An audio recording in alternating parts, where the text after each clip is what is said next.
Hi guys, welcome back to HtAG Analytics, where we make complex real estate concepts easy to understand. Today we'll be diving into the world of typical price. So let's get started. For those of you who don't know me, my name is Fedoseev. I'm the co-founder of HtAG Analytics. We started working on a series of educational videos that explain all the metrics we report on in detail, and typical price is one of the essential metrics that we provide. What exactly is typical price? We have been referring to this metric internally as an AVM for suburbs. For those of you who don't know what an AVM is, it stands for Automated Valuation Model, and it's a way to appraise a value of a property based on a number of data points. Now, the concept of typical price is remarkably similar to how an AVM operates. Imagine you're a property investor and you're trying to figure out what the average price is in a specific neighborhood. Instead of manually searching and comparing all the properties, the typical price calculation does the heavy lifting for you. It uses an automated process to analyze all the data for past sales and recent sales, more specifically, to provide an accurate estimate of property values in that area. And it's a lot more accurate than median price. Before I explain to you what typical price is, I wanted to do a quick refresher on median prices. So the best way to describe median price is imagining that you have a row of values, you sort the values in ascending or descending order, and you pick the value in the middle. So the reason why median prices are commonly used to report house prices worldwide is because they address one of the major issues when average price is used, and that's outliers. To explain it, imagine that there is a suburb, there is an X amount of sales in that suburb per month. Majority of the sales centered around $500,000 mark, but then there is a $3 million property sold. And when you calculate the average price for that suburb for that month, you'll find that the $3 million sale skews the values to the higher end of the average. This is not the case with median because you've sorted the values and you just pick the one in the middle, so that $3 million house sale is not going to affect the prices significantly. So that's great. Median price addresses the issue of outliers, but there are still a couple of other issues that remain. And the main issue there is caused by really the asset type that we're dealing here with, and it's property. Unlike other asset types, for example, shares or cryptocurrency or vegetables on a farmer's market, property is different, and the main difference is the unit of sale. Whereas in other markets that I just described, the unit of sale is fixed, so you will sell the same share, the same crypto token, or the same apple, or similar apple, it's still the same unit of sale. Every property transaction is different, so the unit of sale is different every day when you look at house sales. What this means is that when you calculate a median price for a particular month, you'll find that the values between months actually jump up and down a lot. And that's caused by the composition of the sales within each given month. And going back to the example of the outlier sales, here I have a graph that shows median price calculated for a suburb. So as you can see, it's quite sporadic. And the reason why it's sporadic is because the properties transacted in one month are not the same properties transacted in the next month. So there could be 2 or 3 bedroom houses transacted in, let's say, February, and then 4 and 5 bedrooms transacted in March. Obviously, March prices are going to be higher because the composition of the sales is higher. So even though median price addresses the outlier issue, it doesn't really address, at least at suburb level, the issue of compositions of sales between. And if you're a property investor or a real estate professional looking at a metric like this on a chart, it's really hard to discern what the prices are going to do next, right? Because it could be an entirely different composition of sales next month and the price will look like it's going up or down. Also, it becomes a lot harder to establish what the trend is in this market. You may know that it's important to actually look at prices both in current terms, but also understand how they performed in the past, and that's where the trend is really important. So we've come up with a way to address it. We've created a metric called typical price. So on this chart, you actually show the metric that is calculated off the back of the same sales that you've seen on the first chart. And as you can see, it's a different line. And the reason why it's different is because of the methodology we used. At a really high level, we use a method called data feeding.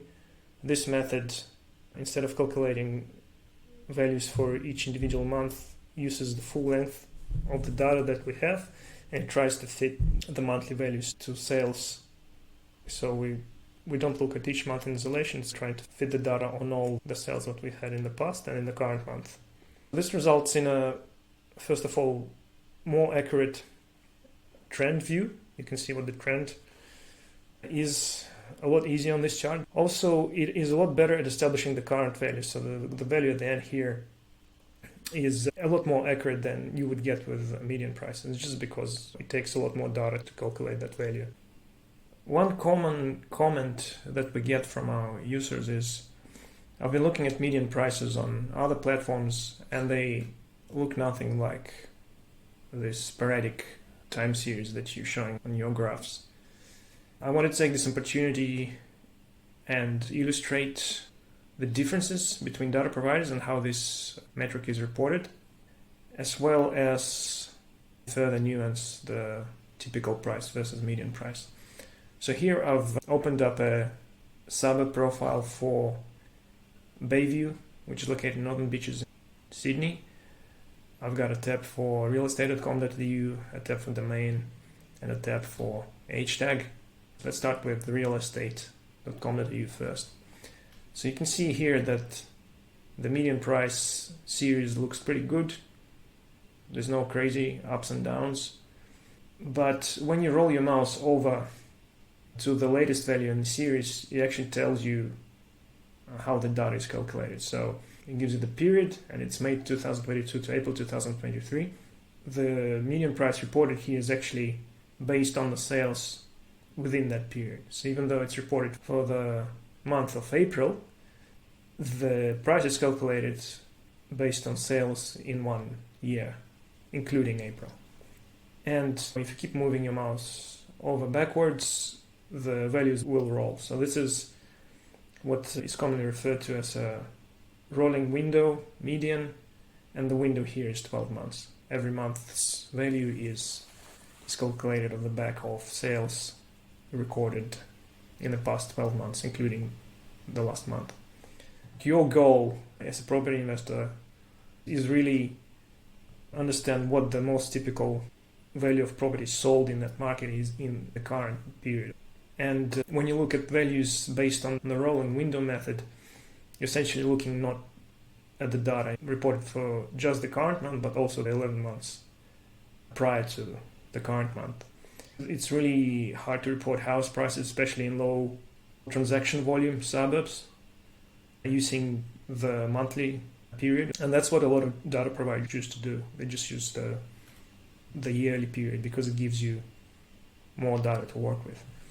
But that also means that the current value is biased because it includes sales from a year ago, essentially. So it's not really accurate in terms of giving you the most typical value of homes in that market in this current period of time. Let's look at the same data on domain. So domain actually does it a little bit differently to real estate. They don't report the data for the whole suburb. They actually separated strata, and we can see here that there is only enough data for 4-bedroom houses for them to be able to calculate the median price, and it's a little bit different to realestate.com.au just because they only reported for that strata. And by the way, by strata I mean the bedroom strata, just a term I'm used to. And the median prices here, you can see that they don't do it on a monthly basis, but just calculate it for the whole year. So same approach, just presented differently. And if you read the footprint here, that is based on the sales within the last 12 months. So that's how the prices are presented. So let's look at the same data on htag.com.au now. If we scroll down to the section at the very top, here's the typical price for that suburb. This is the price for houses. By the way, we calculate typical price just for freestanding houses. We exclude all other property types. If we scroll down further, we can see that the typical price kind of exhibits a similar trend to what we saw on other portals, but the values are different. So the most important thing here is actually the latest value. That's your valuation of the market, so to speak. And it allows you to better understand the current value of properties in that market. A lot of our clients actually use this metric to try and find properties just below the typical price, and it helps you to ensure that any growth you accumulate after investing in that property can only go upwards, essentially. So that's why you see a lot of comments like, we've purchased this property a month ago below market value. That's what they mean when they say below market value. And instant capital gains are X amount of dollars, just because the typical values of properties on that street or in that suburb are above the purchase price. So you could do the same with medians, but typical price tends to better pinpoint the most current value. Again, when you look at medians on other platforms, they're based on 12-month history plus the current month. Our approach is different. We used a process called data fitting, and behind the scenes it uses probability-based algorithms to try and guess better what the current values are based on both the current month's value plus the history in that market. So you can see here that the prices are reported for all bedrooms. We don't have series here for 3 or 4 bedroom houses, and that's because there's just not enough data for us to fit on in those series. As you can see, some months really have 0 sales, others are 1 and 2. So in suburbs like this, where there's not enough volume of sales for us to calculate the bedroom series, we just report the overall value. But I'll show you another example where we take this further, and before we calculate the overall typical price, we actually calculate the price per number of bedrooms first. So here I'm showing another dashboard for the suburb of Port Macquarie. Let's scroll down to the typical price chart. There's a lot more sales that we saw on the Bayview chart. And that enables us to calculate not just the overall typical price for that suburb, but also the bedroom series. We have bedroom 3, bedroom 4, bedroom 5 that you can toggle on, and you can see then that the typical price for overall sales is actually an average of the 3. And that's how we address another issue that commonly occurs with median prices and how it represents property values in suburbs with different markets per number of bedrooms. If a suburb is dominated by 3 or 4 bedroom house sales, and there's just only a few 5 bedroom house sales, when you calculate the overall median price for that suburb, it's skewed towards the 3 or 4 bedrooms just because there's more sales in those segments. But because we calculate it independently per number of bedrooms, you get a more balanced value within that suburb, both historically and in current terms. That way, you are better positioned to find properties below the typical price value. In a suburb where we do have time series data per number of bedrooms, we do recommend that you look at each individual series when you begin looking for properties in that market, using the rule of thumb below typical price. But if it's a 3-bedroom property, you gotta put it below the typical price value for 3 bedrooms as opposed to the overall typical price.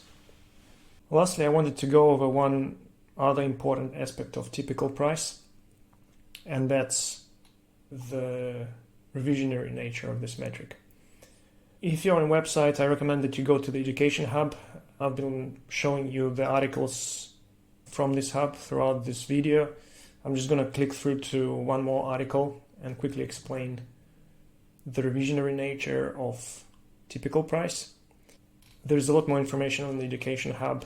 We're posting videos and articles on a regular basis. The article I'm showing to you right now talks about backtests that we run on a regular basis.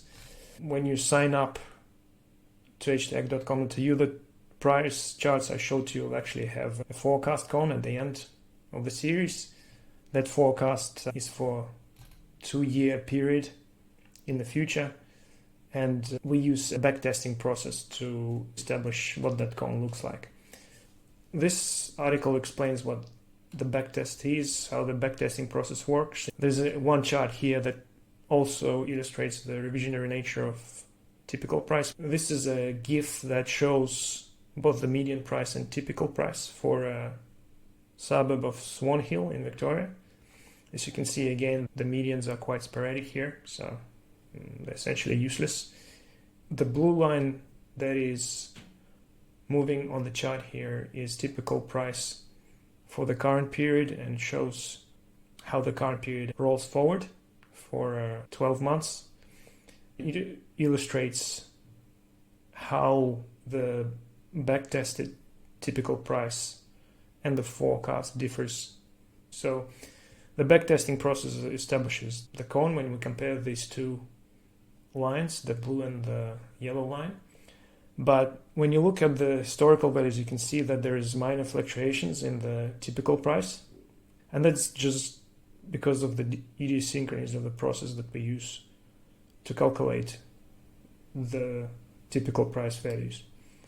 Although the fluctuations do occur in historical values, if you compare them to the median price, you can see that it's a lot less sporadic. But if you happen to be looking at historical values in this month and then come back a month later, you'll see that the curve may change slightly. This is essentially the price you pay for the more accurate current value calculated using this method when compared to median prices. Unfortunately, it does result in the revisionary nature that we're seeing on the chart here, but it's a lot more accurate than median price in two regards. It's the current values plus the historical trend. As you can see, in comparison, it's a lot easier to work with typical price and looking at historical values and the current values of homes in the suburb. This is the last thing I wanted to go over today. This video will be posted on our Education Hub. We have a video section at the bottom here under Investor Tutorials. If you have a question, feel free to just open up the article here and leave a comment. If you're a subscriber of HtAG, if you're not yet a subscriber, leave a comment on our YouTube channel and I'll be more than happy to answer that. Thank you guys. Don't forget to subscribe and like this video if you're on YouTube, and always looking forward to feedback, questions, comments. Feel free to reach out to us, and thank you. Have a good day.